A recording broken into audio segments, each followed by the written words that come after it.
Rome Odunze. What did he show in his rookie season? I watched the tape.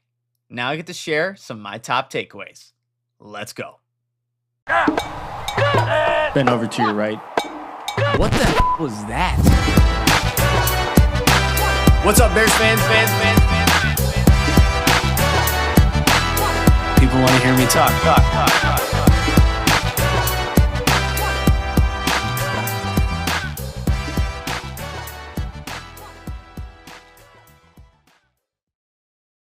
What's going on, Bears fans, and welcome to another episode of the Nicholas Moreano Show. I'm your host, Nicholas Moreano. Make sure to like, subscribe, leave a comment, and of course, share this Bears YouTube channel with a fellow Bears fan. For my audio listeners on Spotify, Apple Podcasts, Amazon Music, so you can catch me there as well.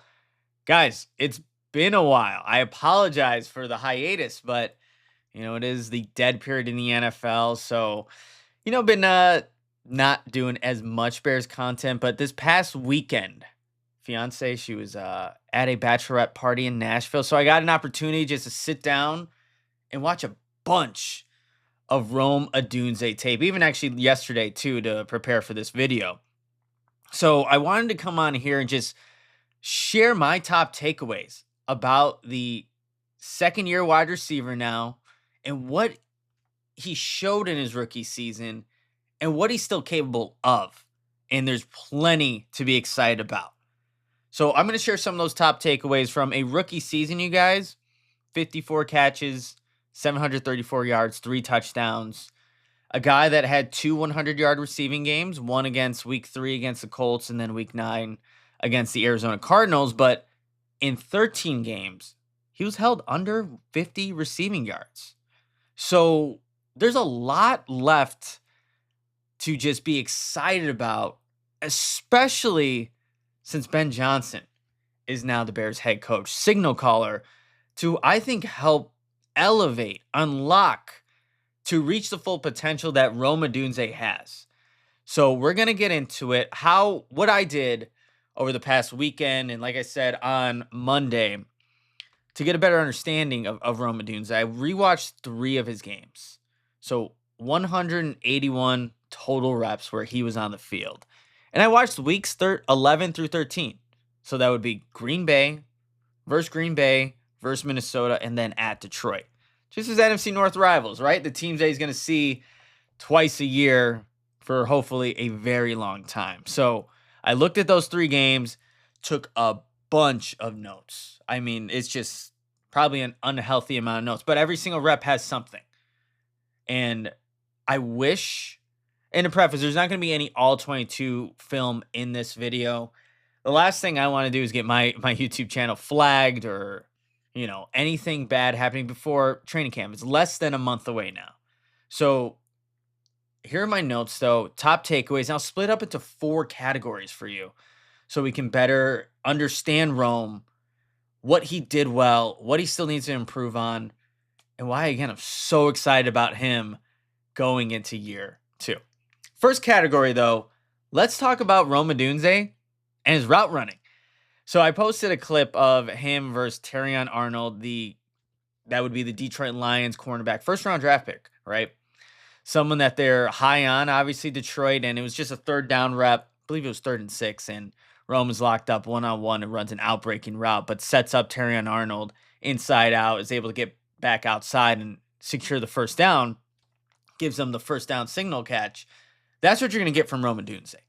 I think he's a guy that, even in year 1, showed some really detailed route running ability. It's not just that rep. It's also some of these double moves where it's stop and goes. Think of that Thanksgiving game, that's week 13 against the Lions, where Keenan Allen scores his touchdown in the middle of the field on a post. Watch Rome. I also posted that on my Twitter as well. You can check that out at Nicholas Moreano, but he's right side, one-on-one. It's Terrion Arnold again, and he runs a stop and go, and he's wide open.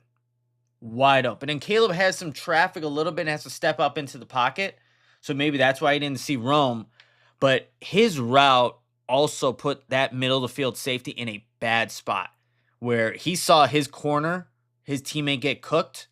So he almost has to compensate and go over to that right side. When backside, Keenan Allen's running the post and getting open. Caleb ends up hitting Keenan Allen for the touchdown, but that safety was in no man's land because of Rome's route. Because he was able to, one, accelerate, fake like he was going to stop, continue upfield, and go. And that's what you get from Rome Odunze. You get a guy that has that ability to decelerate, accelerate, and still win routes. But it's not just that. It's some of these in-breaking routes as well where you see him. He's crafty, man.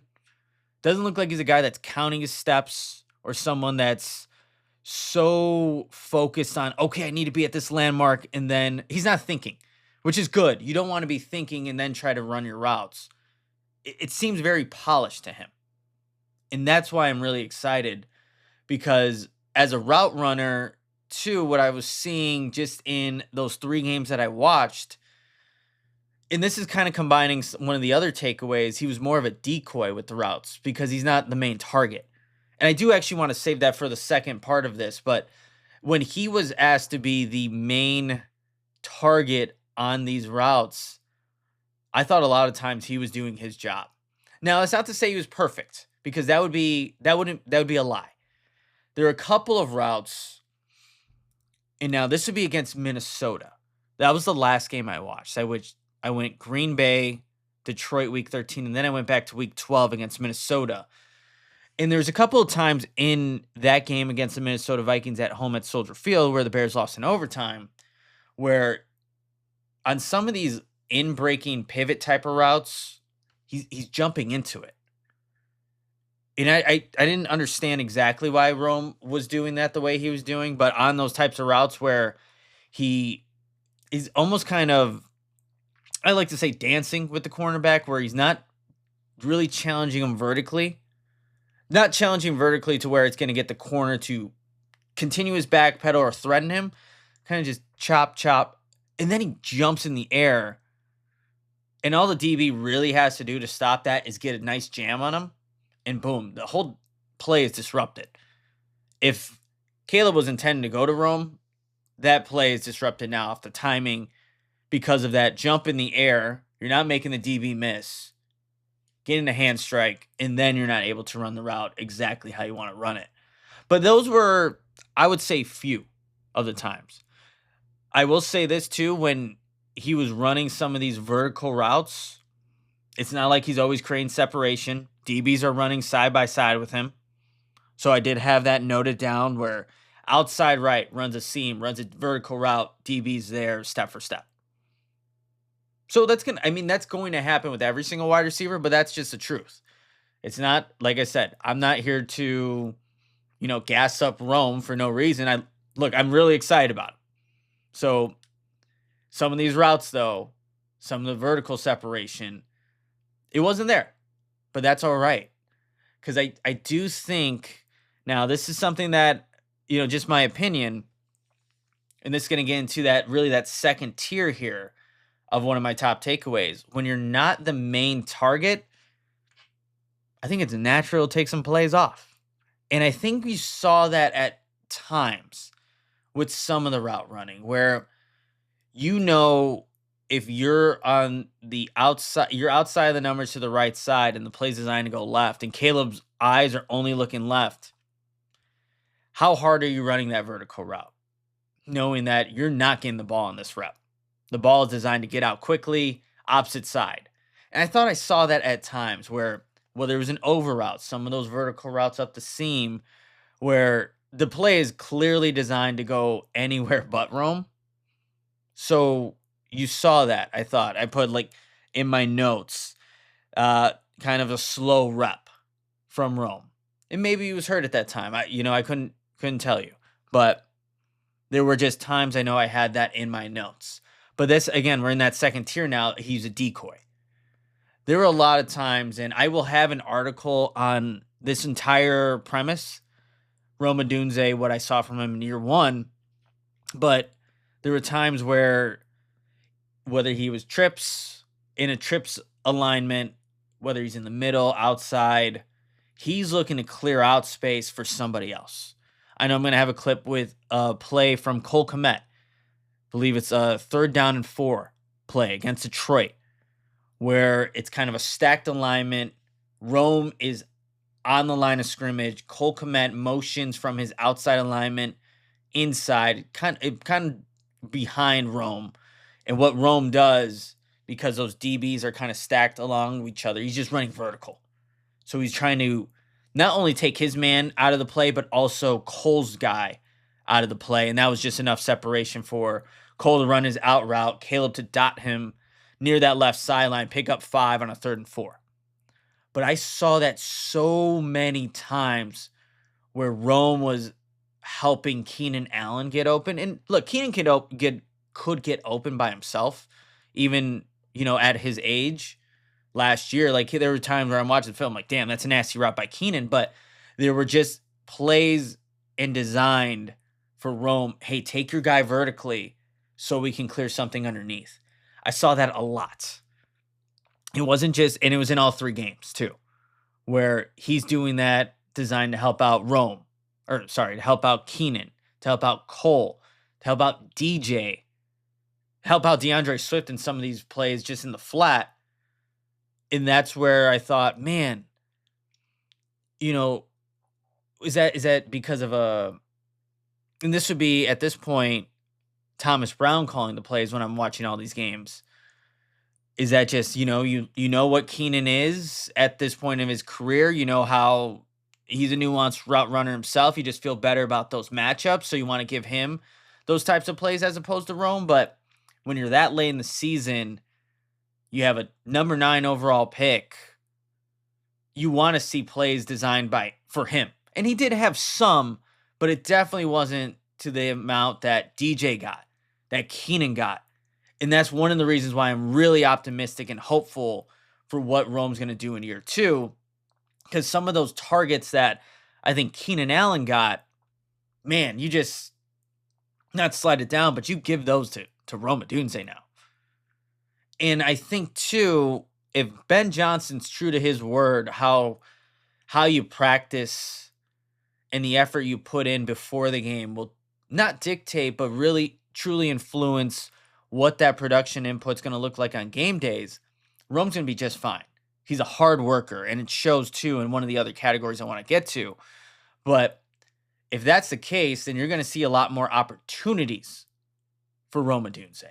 And that's going to be really exciting. But he was a decoy in a lot of the stuff, you guys, especially in the 3 games that I watched, where, yeah, he's clearing out space for other guys. Sometimes it worked. Sometimes it didn't. And that, I think, is going to change. It's going to change. It's definitely going to, I think, be a little bit more even, I would hope, in Ben Johnson's offense. But obviously, every single NFL offense is going to have those types of plays where, hey, you're just not designed to get this, but you're designed to help your teammate get this first down or get this reception and then go make a block. And that's where I want to get into the 3rd takeaway that I have for Rome Odunze.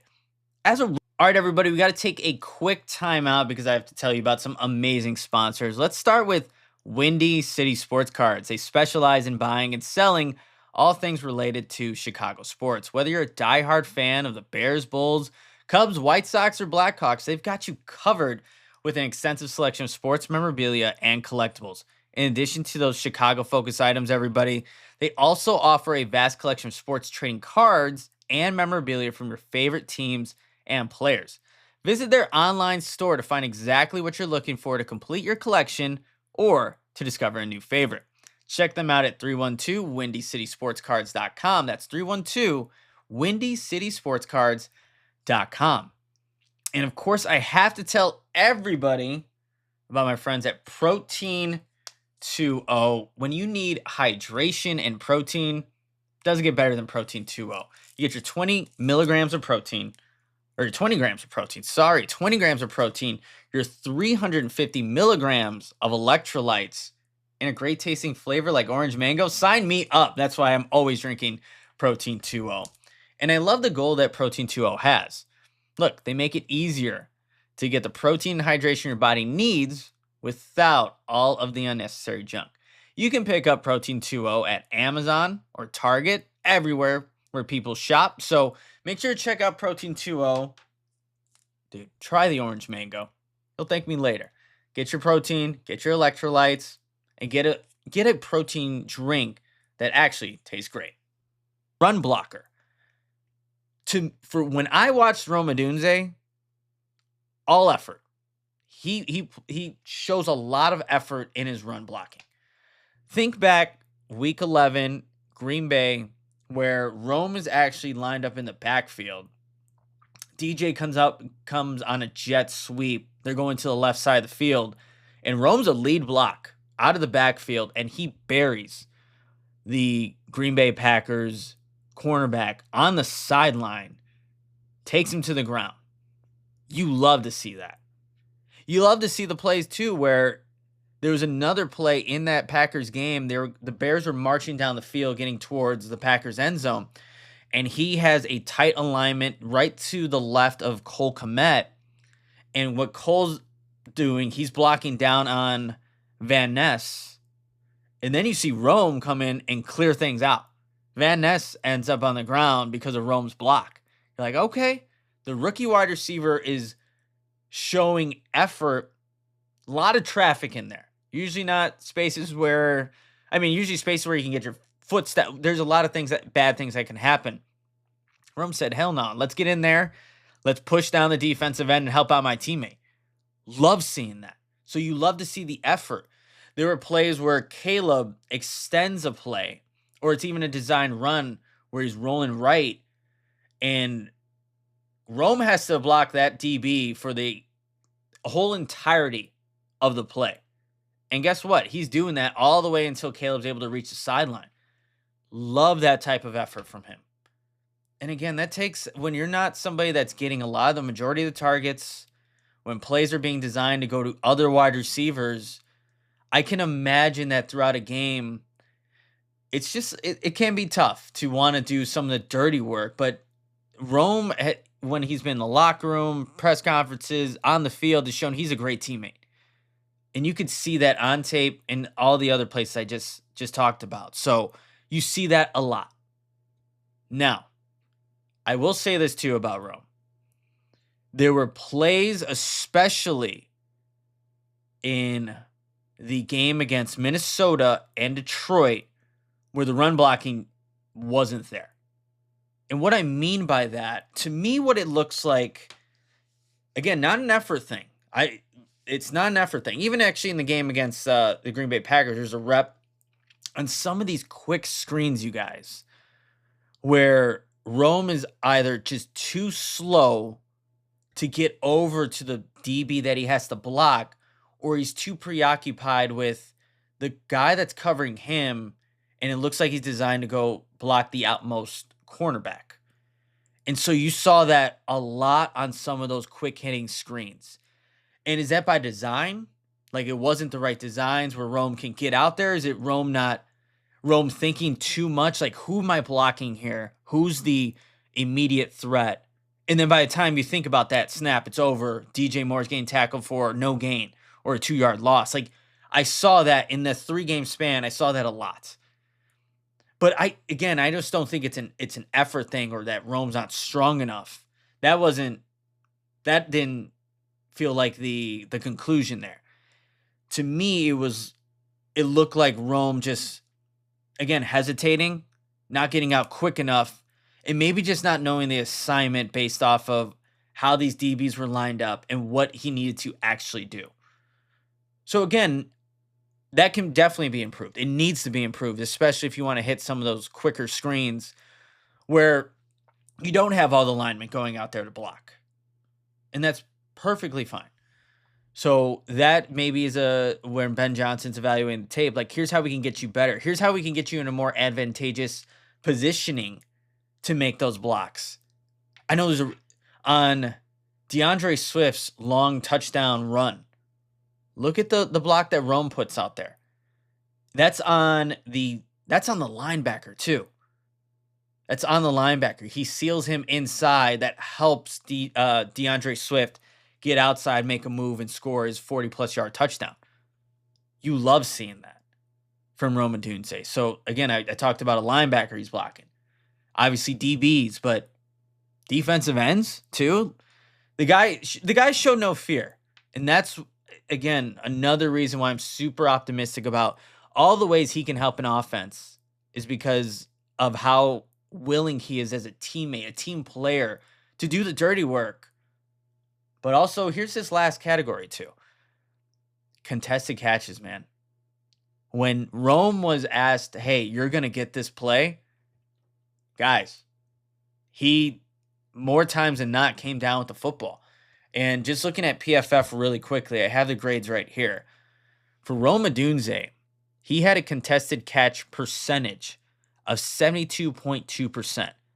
That was third in the NFL among wide receivers that had at least 20% of their targets be contested catch targets on 171 attempts. How this works, 171 targets was the most that any receiver had last season. That was Jamar Chase. And then PFF has categories. You can for the minimum number of targets. 20% is the lowest number there. So when you do that, Rome Odunze, he had 13 contested catches. He had 13 contested catches. He had 18 contested catch targets, coming down with 72.2% of them.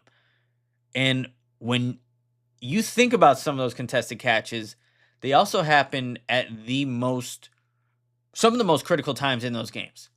Let's go back to week 11, and let's see if I can find the exact note in my notes here. There we go. 4th and 3 against the Green Bay Packers. Bears are down. They need some type of life. And you throw this back shoulder fade versus man coverage. Nixon is the DB on the play. And Rome Odunze comes down to make a catch. Remember that play? Where you're thinking, what's going to happen here? Caleb trusted his guy. Rome Odunze runs that fade route down the right sideline. I'm watching the play here, as you can see here, but nice release. Gives a hand like, I'm open. Caleb dots him, back shoulder, able to make the catch. Boom. That's what he can do. At 6'3", 200+ pounds, you got to give that guy a chance. You got that chance there. How about 4th down also, as I scroll down through my notes here, against the Minnesota Vikings? Let's see. I know I have this one. There we go. 4th down and 3. I have trips to the right. Rome Odunze's in the middle. I have in my notes, beautiful route to get inside leverage on DB, who was even with him. Safety was all over. Guys, all over that in-breaking route that Rome ran. But strong hands and secures the ball in traffic to convert the chains. There was 1:32 left in the game. Bears down 27-16. Rome gets them a 14-yard gain. That's what you get from Rome Odunze. You give him a chance. He's a design target. 72% of the time, that guy's coming down with a catch, with one of those contested catches. And like I said, that one against Minnesota, what's happening, Caleb is looking left initially on that play. DJ is doubled. Keenan is doubled. So the two guys that he's primarily been throwing to, they've been taken away. And so Rome is locked up one-on-one with the DB. Beautiful route, like I said, to get inside leverage. But when he makes that break, that safety is like, throw this ball. I dare you to throw this ball. So Caleb did. And Rome, I don't even know if he knew exactly that DB, that safety was that close, but catches it. Strong hands, able to get down, 4th down, continue to move the chains and give the Bears a chance. Love that.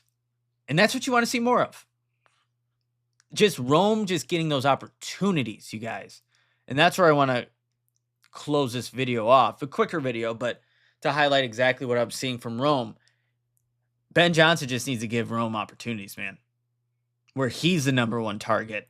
Where he can get open. And if he's locked up one-on-one, I like his chances too. Especially, and I should have mentioned this during the route running, What you did see, and I kind of mentioned it with some of the DBs getting their hands on him, disrupting routes. You did see that, where if a DB got real physical with him, it did mess up the timing. The timing, the route, and maybe potentially Caleb thinking that he can test or give Rome a chance. And that's why Rome talked about it in his last press conference before everybody went out, you know, on their summer.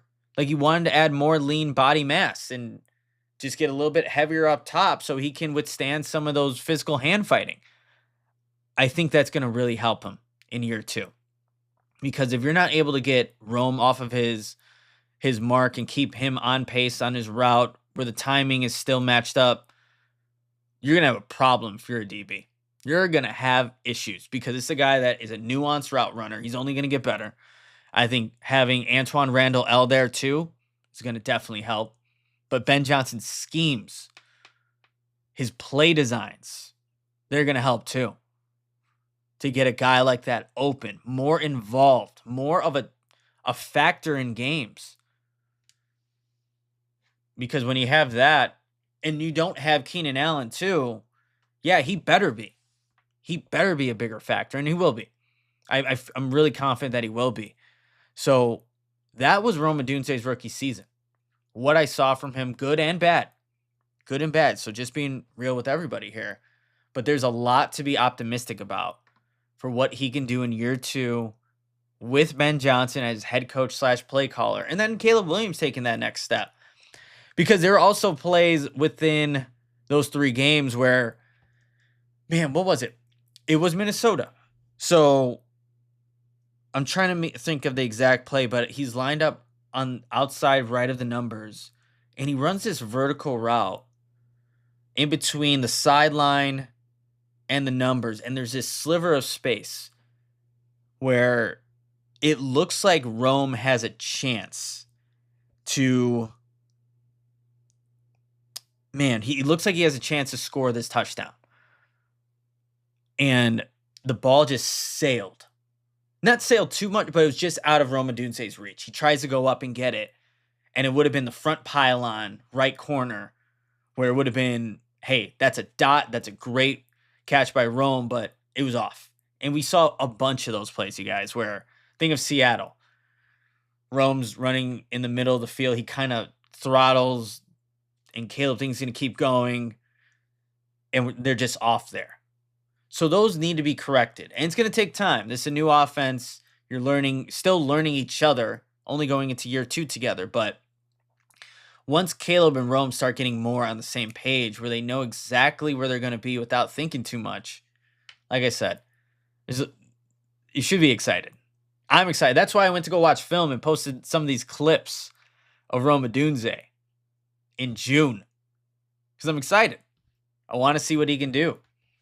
Now that he has, I think, one of the best play callers in the NFL, or has shown that how consistent, how good he has been and creative he's been over the past 3 years with Detroit. You have a very talented quarterback. You have an improved offensive line, and you only added more weapons on the offensive side of the ball. Rome's going to take off. Feel confident in that. And now you know exactly what he did, what he didn't do, and how much he can show in year 2.